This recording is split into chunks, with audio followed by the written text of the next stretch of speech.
The Romans and the Greeks were not the same. Now some of you might be thinking, of course they were Romans, not Greeks. But some other people might think, but weren't the Greeks and the Romans very similar? And the answer to that is both yes and no. But the purpose of this video will be to describe how the Romans were not like the Greeks in certain ways, and that they did define themselves as being very separate from the Greeks. Just to clarify, I am here speaking about the ancient Republican Romans that spoke Latin and that we usually regard as the classical Romans. The later imperial Romans of the Eastern Roman Empire did speak Greek and did consider themselves both Romans and Greek, but they are not the subject of discussion for this video. In the early beginnings of Rome, just like a lot of other Latin city-states and other peoples on the Italic peninsula, they were in the shadow of the Greeks, who had developed advanced civilization and whose various city-states were beginning to colonize the Italic peninsula, even going so far as calling it Magna Hellas, Magna Graecia, or Larger Greece.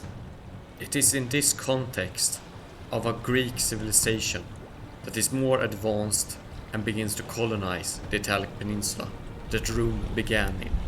It began in the shadow of this great civilization. And thus the Greeks were for the Romans early on the enemy you need to know and be wary of.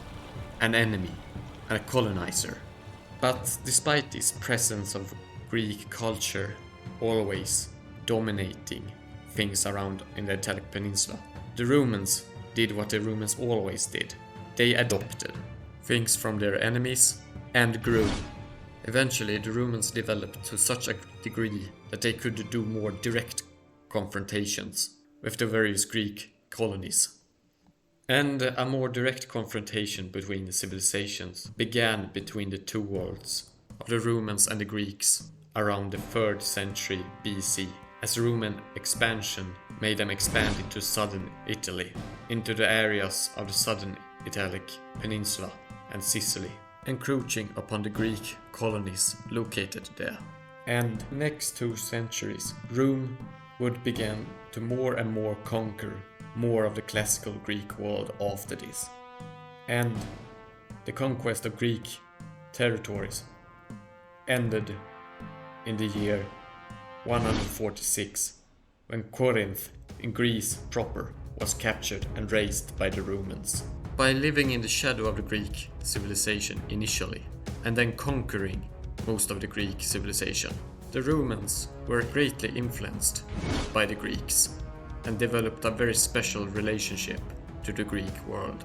And the Roman poet Horace characterized the relationship between Greece and Rome as the following: Gratia capta ferrum victorem capit et artis intulit agresti Latium. Greece the captive took her savage victor captive and brought the arts into rustic Latium. This is referring to that a part of the way in which the arts and other sorts of Greek influence came into the Roman world was via booty seized from defeated Greek states. And the Romans admired Greek art, and this is also why Roman art is so similar to Greek art in form. Though this is art, which is very superficial, and though the Romans, just like the Etruscans and other Italic peoples, had some similarities with the Greeks in their arts, they had their own languages and cultures, and Greek influence was not always appreciated. By some Romans, Greek contributions to artistic and intellectual life were deemed exemplary.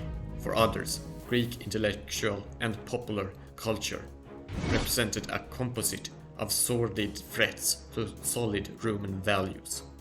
For example, Cato the Elder, a dedicated republican and one of Rome's most ferocious critics of the Greeks and Greek culture, openly and publicly despised them and condemned them vigorously, attacking Greek character in particular, condemning them for being indolent and ignorant individualistic fools who threatened traditional Roman mores of the collective good in the pursuit of individualistic glory. While Cato the Elder admitted that Greek literature might be useful in small quantities, he still condemned the Greeks for possessing an evil sort of cleverness and deviousness that were coming from their individualistic thinking. Greek corrupt individualism stood in contrast to the virtuous communal collective Romans. It is a good thing to have a taste of their literature, but not to devour it. The race is utterly vile and indocile, and believe you me, once that race gives us its literature, it will corrupt everything. They even refer to us as barbarians and call us simpletons.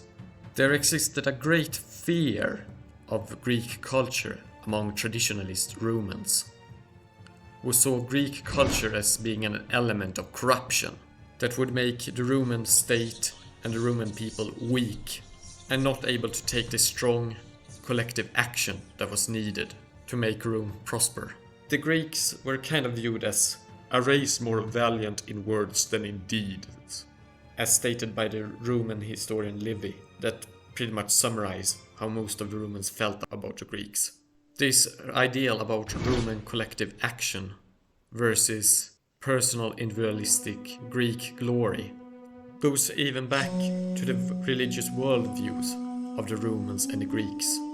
Greek gods and the Roman gods, despite some claims that they were the same, were not the same, but actually rather different. The Roman gods were not just the Greek gods with some different names, even though they did adopt certain myths from the Greek world into their Roman gods. There were still a lot of differences between them. For example, the Greek gods had heavy emphasis placed on their physical appearance, both beauty and ugliness.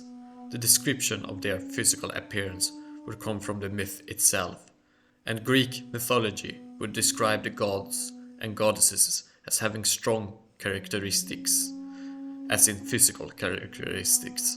These characteristics would have a direct impact on the physical appearance they were given, and through these matters also determine the worth of the god. Roman gods, on the other hand, were not described in such a way. Roman gods had less emphasis put on their characteristics as in their physical appearance, and their physical appearance was usually less strong in depictions, if there was a physical depiction of them at all. Rather, Roman religion placed a stronger emphasis upon the spirit of the gods and the acts in order to be inhabited by these spirits, through attaining ritual purity, cleanliness. The Romans called this concept castus, purity, and castus, together with the rules of society, the mos maiorum, that governed your station in society, decided how the spirits, the genius or the geni, would interact with you. Especially important here was the family spirit, the genius familia, which would interact with you and even incarnate into you depending upon your castus, your ritual cleanliness, and how good you followed social mores. In comparison, the relationship between the Greeks and their gods, from what we can gather from ancient texts, was more of a transaction, where the gods or spirits would give favors in return for tribute, rather than a focus upon interacting with the gods or spirits or becoming like the gods and spirits through ritual cleanliness, like in the case of the Romans.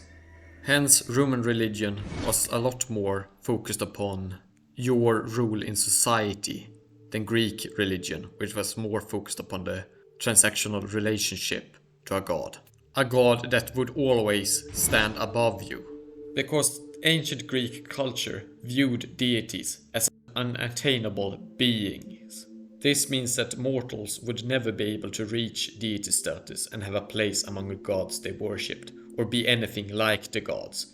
Instead, mortals would have to do good works on earth to have the honor of the gods during their time on earth.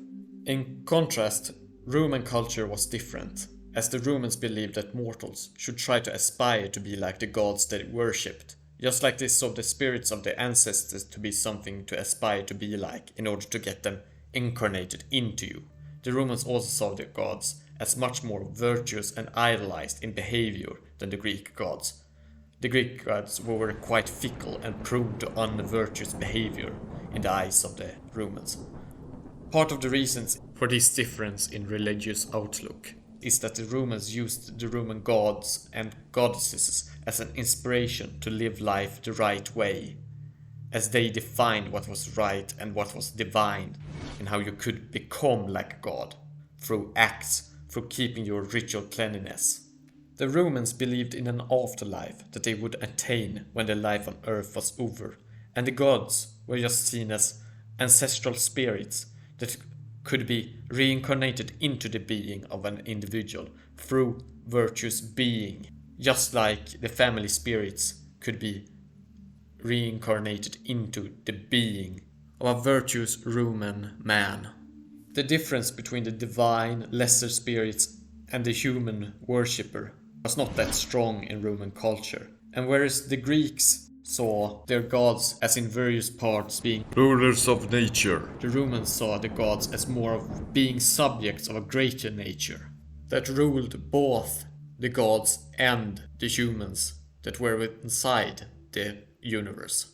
And thus the human individual, or the individual god, was in Roman religion less important than the place of the individual in the greater whole.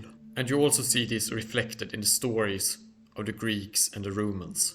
In Greek mythology, mortal Greek heroes were just as important as the Greek gods and goddesses. Greek heroes often had individualistic rules that taught life lessons that were just as important as the myths that were told about Greek gods and goddesses and their individualistic actions.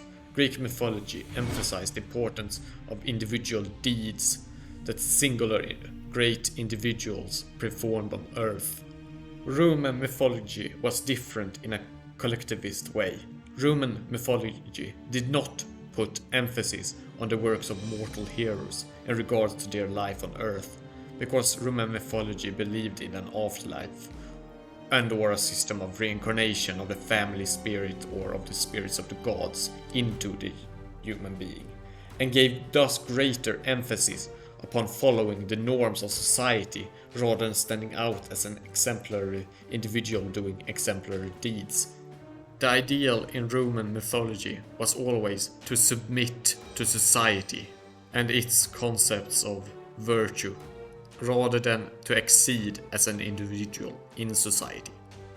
Of course, the Romans, through a lot of Greek influence, took a lot of Greek myths, but they often adopted them in very different ways, changing the stories a bit. You see this, for example, in the Aeneid, best described as a fanfiction of the Iliad, where the focus is upon the struggles of a people rather than upon the heroic acts of individuals, with the Trojans against the Greeks, and the Trojans being portrayed as the forefathers of the Romans, and the Greeks as the sworn enemy of the Romans, of the Trojans.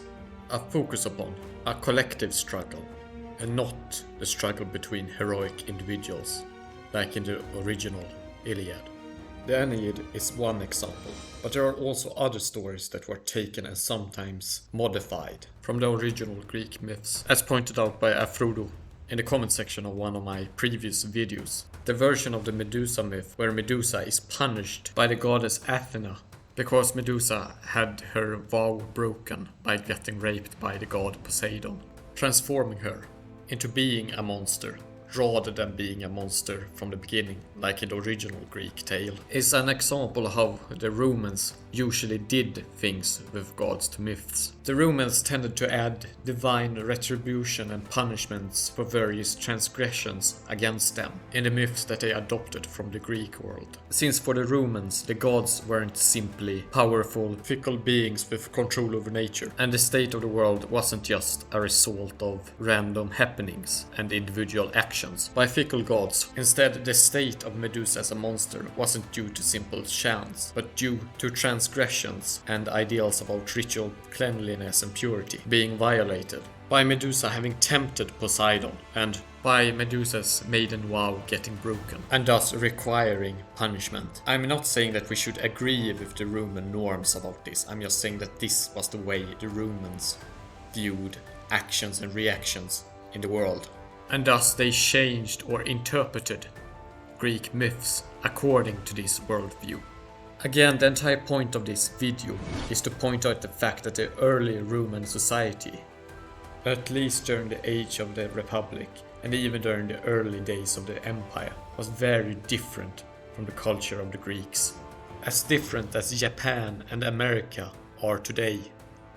After all, Japan, like the Romans, has borrowed a lot of culture and other societal influences from both America and Europe. But it is still quite distinct from American culture.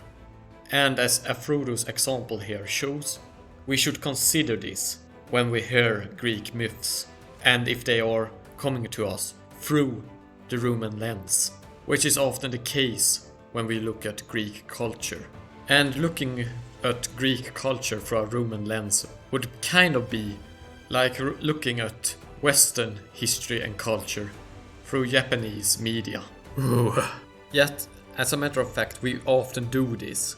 We often look at Greek culture through a Roman lens. And this is why it is important to understand that the Romans were a different civilization from the Greeks and viewed things differently. I hope you found this video interesting, and I hope you will give it a like, as well as post questions and other comments in the comment section. I will be seeing you there. Please do subscribe, as it would help the channel spread awareness about the humanities. اشتركوا بالقناة من فضلكم.